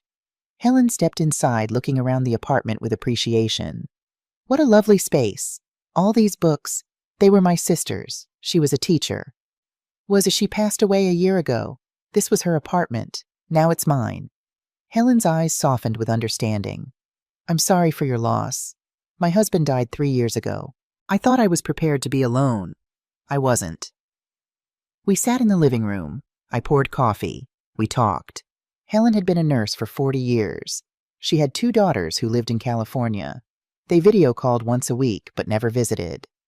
"They say it's too expensive to fly out," Helen said, her voice carefully neutral. "They have their own families now, their own lives. That must be lonely." "It is." Helen met my eyes. "But you know what the worst part is, feeling invisible. I can go days without anyone speaking to me. The grocery store checkout person, the mailman, that's it. Some days I talk to my cat just to hear a voice, even if it's my own." My heart ached. That's exactly why I started this. So women like us know we're not invisible. We're not forgotten. At 2:40, the doorbell rang again. This time it was an elegant African-American woman in her late 60s wearing a beautiful purple coat. "I'm Dorothy Kim," she said with a slight Korean accent. "I saw your flyer at the senior center. I hope it's not too late to join." "Not at all. Please come in." By 3 o'clock, we had 5 women. Helen Dorothy, a quiet woman named Nina Okoye, who'd emigrated from Nigeria 30 years ago. Susan Walsh, a recently divorced former teacher who'd known Grace professionally, and Maria Santos, who spoke limited English, but whose warm smile transcended language barriers. We sat in a circle, introduced ourselves, shared our stories. Dorothy's husband had early onset Alzheimer's and was in a memory care facility. "My children say visiting him is too depressing," she said, tears in her eyes. "They expect me to just move on, as if 52 years of marriage means nothing." Nina's children had moved to California for better jobs. "My son says, 'Mama, you can Zoom us anytime.' But a screen isn't the same as a hug." Susan had been married for 35 years before her husband left her for a younger woman. "At 63, I'm apparently too old to be desirable, but too young for sympathy. I'm just in between, invisible." Maria communicated through gestures and broken English, but we understood she was alone, widowed, her family back in Mexico. She was lonely. I shared my story too. Not all of it, not about Daniel and Victoria and the betrayal, just the core truth. My sister left me this apartment. My family tried to take it from me. I fought back. I won. But now I'm alone, and I realized having a home means nothing if you have no one to share it with. Helen reached across the circle and took my hand. "You're not alone anymore." And just like that, Grace's Circle was born. Over the next 8 weeks, Grace's Circle grew. Week 2, 8 women. Week 4, 12 women. Week 6, 18 women. Week 8, 23 women, and the apartment was packed to capacity. We established a rhythm. Tuesdays were for conversation and connection. Thursdays were for learning and doing. I taught sewing using Grace's old Singer machine that I'd found in her closet. We mended clothes, altered thrift store finds, created beautiful things from scraps. Dorothy, who'd been an accountant, taught basic financial literacy. "Don't let your children manage your money without oversight," she'd say firmly. "Stay involved. Stay informed. Stay in control." Helen shared medical knowledge, how to advocate for yourself with doctors, what questions to ask, how to manage medications on a fixed income. Susan started a reading group using Grace's extensive library. We read everything from poetry to mystery novels to memoirs. Nina taught us Igbo phrases. Maria taught Spanish. We taught Maria English. Language barriers dissolved into laughter and patience, and the universal language of women supporting women. But the most important thing we did was simply be together. We celebrated birthdays with homemade cakes. We held each other when grief hit hard. We problem-solved together when someone faced a difficult situation. We became family, not the family we were born into, but the family we chose. One Thursday in February, a new woman appeared at the door. She was younger than our usual members, maybe 60, well-dressed, but with haunted eyes I recognized immediately. "I'm Norma Fisher," she said quietly. "Helen Rodriguez is my neighbor. She told me about this group. She said there were women here who understood what it's like to feel invisible. Come in, Norma. You're welcome here." The group fell silent as Norma told her story. It was terrifyingly familiar. Her son and daughter-in-law were trying to take her house. They'd convinced her to put the deed in her son's name for tax purposes. Now they were trying to force her into assisted living so they could sell the property. "They say I'm not safe living alone," Norma whispered, tears streaming down her face. "They've told my doctor I'm forgetful. They're building a case that I'm incompetent. But I'm not. I'm lonely and sad and scared, but I'm not incompetent." Helen moved to sit beside Norma, taking her hand. Dorothy pulled out tissues. Nina brought her tea. And I knew exactly what to do. "Norma, I need you to listen to me very carefully," I said, kneeling in front of her chair. "You are not alone, you are not powerless, and you are not going to lose your home." I told her about Arthur Goldstein, gave her his card, explained about trusts and legal protections and how to fight back. "But I can't afford an expensive lawyer. Arthur works with people on sliding scales. He'll help you. And in the meantime, we're here, all of us. You have witnesses now. You have a community. You're not fighting alone anymore." The room erupted in affirmations. Every woman there had either experienced something similar or feared they might. We rallied around Norma like an army. Within a week, Arthur had helped Norma set up protective legal structures. Within 2 weeks, her son's lawyer had backed off, realizing Norma wasn't the easy target they'd thought. Within a month, Norma was smiling again, sleeping through the night, attending Grace's Circle twice a week, and volunteering to help other women who faced similar situations. That's when I understood Grace hadn't just saved me. She'd created a blueprint for saving others. It was a Tuesday in late March, 4 months after the anniversary dinner, when Daniel appeared at my door. I almost didn't recognize him. He'd lost weight. His hair was longer, less styled. He wore jeans and a simple sweater instead of his usual designer clothes. But the biggest change was in his eyes. They looked awake, present, aware. "Mom," he said quietly, "I know I have no right to be here. I know you said no contact, but I needed to tell you something in person." I should have closed the door, should have reminded him of the terms of the boundaries of everything that had been destroyed. But he was my son, and some part of me, the part that remembered his gap-toothed grin and his small hand in mine, needed to hear what he had to say. 5 minutes, I said, not inviting him inside. I stepped into the hallway and closed the apartment door behind me. Grace's Circle was meeting in there, and I wouldn't let him disturb that space. We stood in the fluorescent-lit hallway, this man who used to be my baby boy, and me the mother he'd tried to betray.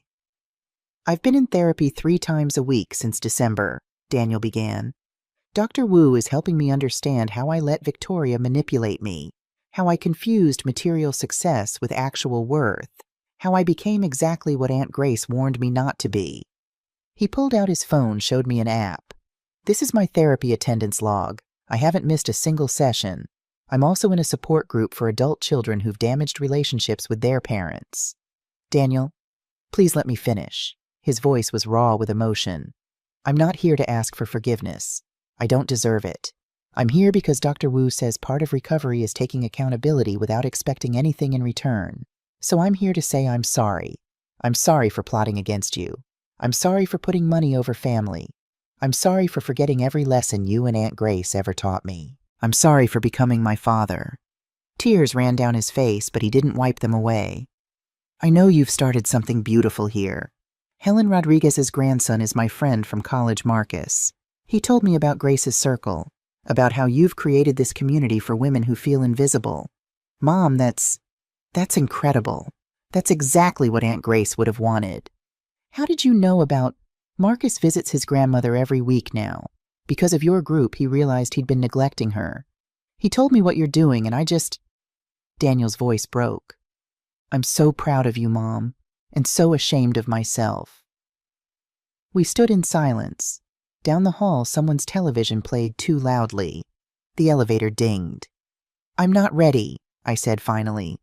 "I'm not ready to forgive you or to have you back in my life. I don't know if I'll ever be ready." "I understand. But I'm glad you're in therapy.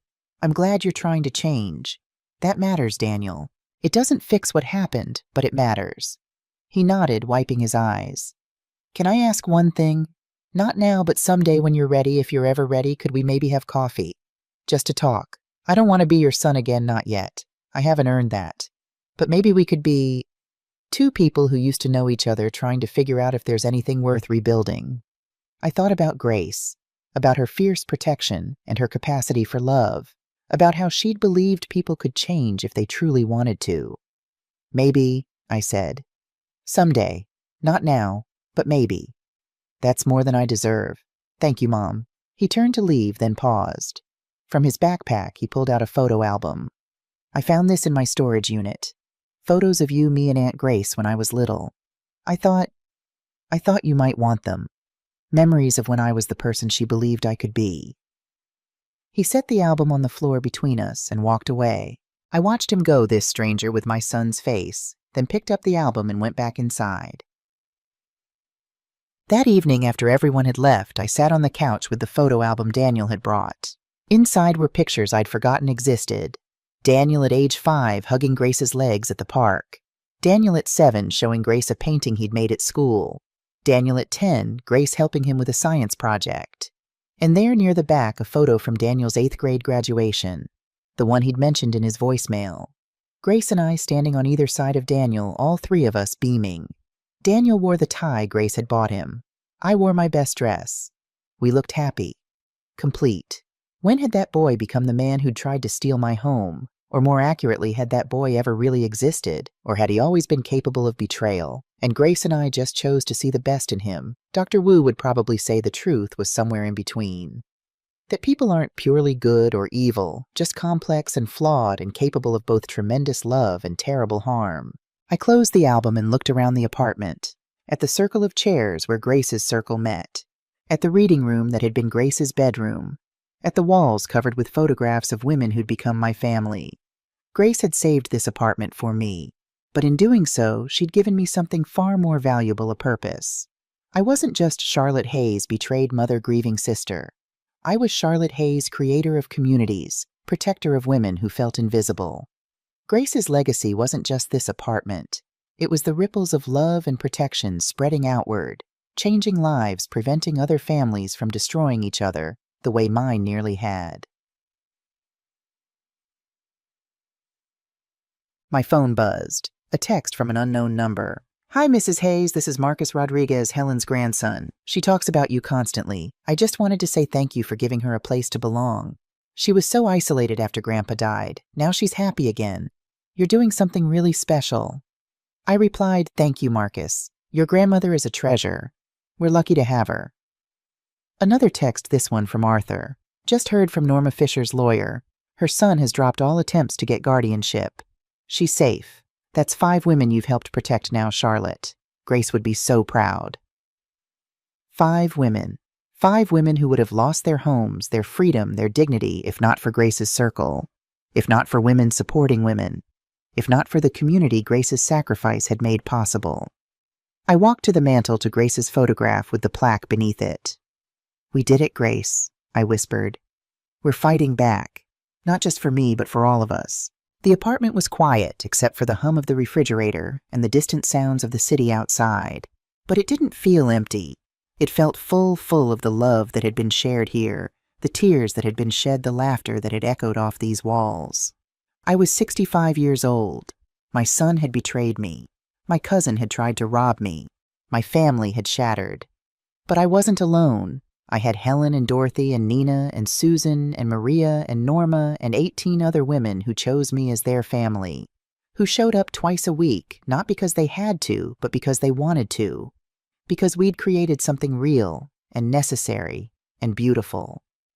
That night I dreamed of Grace. We were children again, sitting under the oak tree in our backyard. She was braiding my hair with pink ribbons, and we were both laughing. "You did good, Lottie," Dream Grace said, her fingers gentle in my hair. "You took what I gave you and made it into something even better. That's exactly what love is supposed to do, multiply and spread and change the world one small kindness at a time." "I miss you," I told her. "I know, but I'm not really gone. I'm here." She touched my chest right over my heart. "I'm in every woman you help, every community you build, every time you choose love over bitterness. That's immortality, little sister. That's how we live forever." I woke with tears on my face, but peace in my heart. December 14th arrived again 1 year after the anniversary dinner that had changed everything. Grace's circle was celebrating. Not the anniversary of my confrontation with Daniel, but the 1-year anniversary of our first meeting, of Helen showing up nervously at my door, of 5 women becoming family. The apartment was packed. We'd grown to 40 regular members now, so we'd split into 2 groups, Group A on Tuesdays, Group B on Thursdays. But today, everyone came. We squeezed into every available space, spilling onto the balcony, despite the December cold, sitting on the floor, perching on armrests. We had potluck international dishes from every culture represented in our group. Helen's arroz con gandules, Dorothy's kimchi jjigae, Nina's jollof rice, Susan's apple pie, Maria's tamales, and my contribution, Grace's famous chocolate chip cookies made from the recipe card she'd left in her kitchen drawer. We told stories, shared memories of the year, laughed until we cried. Dorothy's grandson Marcus was there, having driven up from Philadelphia. "Grandma," he said during his speech, before Mrs. Hayes started Grace's circle, "I was the grandson who video called once a week and thought that was enough. Now I visit twice a month, and I'm teaching my own kids that family means showing up, not just sending texts. Thank you, Mrs. Hayes, for teaching me that." Norma stood up next, her voice strong and clear. A year ago, I walked through that door feeling like my life was over. My son was trying to take my home. I felt powerless and scared and alone. Today, I still have my home. But more than that, I have all of you. You taught me that I'm not a burden. I'm not invisible. I matter. The room erupted in applause. I saw several women wiping tears. Then Helen stood. Charlotte, would you come here, please? Confused, I joined her at the front of the room. Helen pulled out a framed photograph. It was Grace's picture from the mantel, professionally enlarged and matted. But underneath Grace's image, they'd added words. Grace Elizabeth Hayes, 1947-2019. Teacher, sister, protector. The best inheritance we receive isn't material things. It's the courage to defend what's ours, the wisdom to use our gifts for others, and the strength to remain good even when the world is cruel. In loving memory from Grace's circle, we took up a collection. Helen explained, her voice thick with emotion. We wanted to honor the woman whose love made all this possible. We're hanging this in the reading room, so every woman who comes here will know Grace's story. I couldn't speak, could only hug Helen while tears streamed down my face. As the party continued, I slipped away to the reading room, the room that had been Grace's bedroom. I hung the photograph on the wall where she could watch over all the women who found refuge here. Look what you did, Grace, I whispered. Look at what your love created. A knock on the doorframe made me turn. A young woman stood there, maybe 32, with uncertain eyes. I'm sorry to intrude, she said. I'm Emma Chen. Helen invited me. I know I'm younger than everyone else, but my grandmother died last year, and I miss her so much. She used to talk about her circle of ladies back in Ohio. When Helen told me about this place, I thought maybe... She trailed off, looking embarrassed, but I understood immediately. I saw myself at 32, newly abandoned by Michael, lost and alone, saved by Grace's love. The circle continues. Emma, you don't need to apologize. Come here. I hugged her, this young woman who was grieving her grandmother the way I still grieved Grace. When I pulled back, I saw she was crying. I miss her so much, Emma sobbed. Nobody understands. My friends say I should be over it by now, but I'm not. I'm not over it. You don't have to be over it. Grief doesn't have a timeline. I took her hand. Come meet the others. We all miss someone. That's part of why we're here. I led Emma back to the living room. The moment we entered, the women seemed to sense her pain. Nina pulled her into a hug. Dorothy brought her tea. Susan sat beside her and held her hand. Within minutes, Emma was surrounded by women who understood loss, who'd lived through grief, who knew that sometimes the best medicine is simply being held by people who care. I watched from the doorway, my heart full. This was Grace's legacy. Not just an apartment or a trust fund or legal documents. This women supporting women, healing together, building chosen families from shared pain. That evening, after everyone had left and I was cleaning up empty plates and coffee cups, my phone rang. Daniel. I stared at his name on the screen. We'd texted occasionally over the past year, brief, careful messages. He'd sent photos of therapy workbooks, proof of his continued sessions. I'd responded with short acknowledgments, but we hadn't spoken. Hadn't seen each other since that day in the hallway. I answered. Mom. His voice was different, steadier, more grounded. I know I said I'd wait until you were ready, but it's been a year since the anniversary dinner. A year since I destroyed everything. I'm calling because I need to tell you something and I need to say it today. I'm listening. I'm not the same person I was a year ago. Therapy has been brutal. Dr. Wu doesn't let me make excuses or blame Victoria or pretend I was just weak. She makes me take full responsibility for every choice I made. He took a breath. I've learned that I spent my whole life trying to prove I wasn't Dad, trying to be successful enough, rich enough, important enough that no one would ever compare me to the man who abandoned us. And in doing that, I became exactly what I feared. I abandoned you in the worst possible way. I sat down on the couch, phone pressed to my ear, listening. But here's what I want to tell you, and why I needed to call today. I'm moving. Not far, just to a smaller apartment in Queens. I'm taking a pay cut at work to do something more meaningful. And I'm volunteering. Volunteering at a senior center. 3 times a week. I help with technology classes, teach older adults how to use smartphones and video calls. It's my way of trying to make amends. Not to you specifically, but to the kind of people I tried to hurt. People like you. My throat tightened. I met a woman there named Mrs. Patterson, Daniel continued. She's 83. Her daughter was trying to get power of attorney to sell her house. Mrs. Patterson told me about it, and Mom, I helped her find a lawyer. I told her exactly what her daughter was planning. I gave her the resources to protect herself. Daniel, I know it doesn't make up for what I did to you. It doesn't even come close. But every time I help someone like Mrs. Patterson, I feel like maybe I'm starting to become the person Aunt Grace wanted me to be. Silence on the line. I could hear him breathing, waiting. I'm proud of you, I said finally, and I meant it. What you're doing, it matters. It doesn't erase the past, but it matters. Thank you. His voice cracked. That means more than you know. I don't expect us to ever be what we were. I don't expect you to invite me to holidays or call me when you need something or love me the way you used to. But maybe someday we could have coffee. Just to talk. Not as mother and son, but as two people trying to figure out if there's anything worth rebuilding. I thought about Emma showing up at my door tonight, grieving her grandmother. I thought about Norma, who'd learned to trust again after her son's betrayal. I thought about Grace, who'd believed in second chances, even while protecting me from those who didn't deserve them. Someday, I said. Not today, not tomorrow, but someday, Daniel. Keep doing the work. Keep being better. And when I'm ready, I'll let you know. That's all I can ask for. Thank you, Mom, for not giving up on me completely, for leaving the door open even just a crack. After we hung up, I sat in the quiet apartment for a long time. Could I forgive Daniel? Did I even want to? The answer I realized was complicated. I would never forget what he'd done. Never fully trust him the way I once had.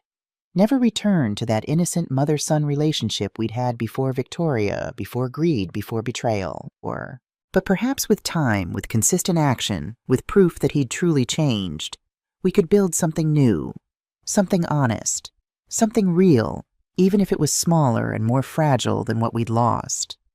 Grace had taught me to protect myself, but she'd also taught me about love. Real love, the kind that doesn't enable or excuse, but also doesn't completely close the door to redemption. Maybe that was the final lesson, that healing wasn't about going back to what was. It was about carefully, cautiously building something new from the pieces that remained. 5 years later, Grace's Circle had become something even bigger than I'd imagined. We now had 127 regular members across 4 satellite groups. Dorothy hosted one in her apartment building. Norma started one in Queens.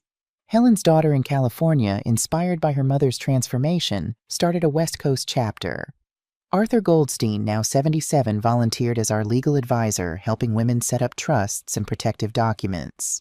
Marcus Rodriguez, Helen's grandson, created a website and social media presence. Young people started volunteering, wanting to learn from the grandmas, as they affectionately called us. We'd helped 43 women protect their homes from predatory family members. We'd reconnected dozens of isolated elderly people with their communities.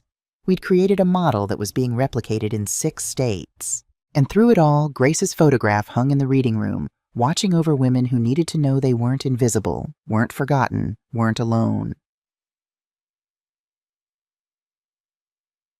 Daniel and I had coffee 6 months after that phone call, then again 3 months later, then slowly regularly. We weren't mother and son the way we'd been, but we were something 2 people who'd hurt each other learning to be kind again. He brought Mrs. Patterson from the senior center to meet me. She joined Grace's Circle and became one of our most active members. "Your son saved my home," she told me one Tuesday afternoon. "He didn't have to help me. He didn't even know me, but he helped anyway. You raised a good man, Charlotte.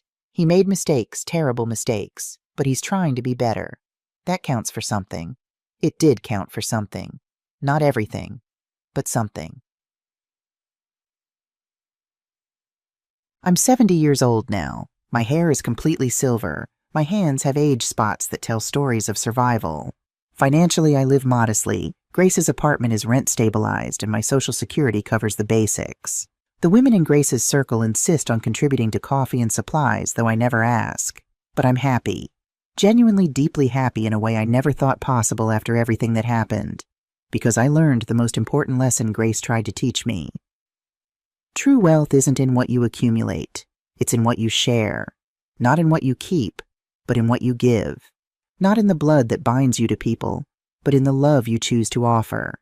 Sometimes the family you're born into betrays you, but you can always build a new family with those who choose to truly love you. And that family, the one you choose, the one you build with intention and care, that's the one that remains.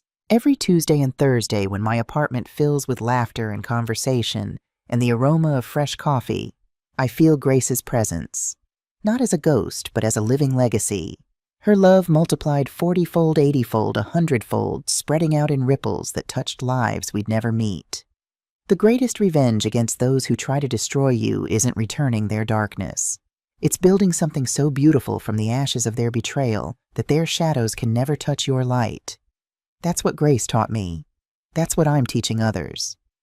And that's the inheritance I'll leave behind when my time comes, not property or money, but the knowledge that you are strong enough to defend what's yours, wise enough to use your gifts for others, and brave enough to remain good, even when the world is cruel. Because we all deserve to be protected, valued, and loved. And if our own blood won't give us that, we have the right and the power to build it for ourselves. Grace knew that, and now so do I. The end.